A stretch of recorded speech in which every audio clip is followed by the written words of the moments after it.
In this guide video, I'll be showing you the procedure to use Netflix on mobile. To use Netflix on mobile, you need to follow these steps.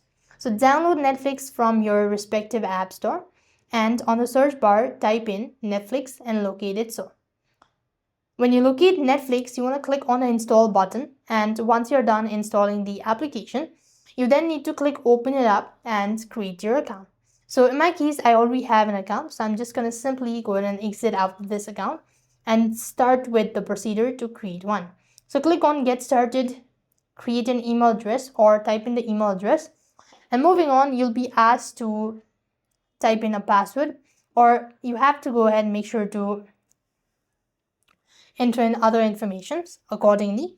And once you're redirected to the following email, you want to click on it, and there you have the link. So click on create your account, and now then you just need to simply follow the on-screen prompt to create your account. Choose a plan, select your all sort of things. So click on finish. Now then tap on the next button, select it so, and tap on the next button to select it so, or to select the plan. And now it's time for you to add in your payment details. So now you want to enter in the payment details and tap on start membership, and this way you'll have successfully used Netflix on mobile.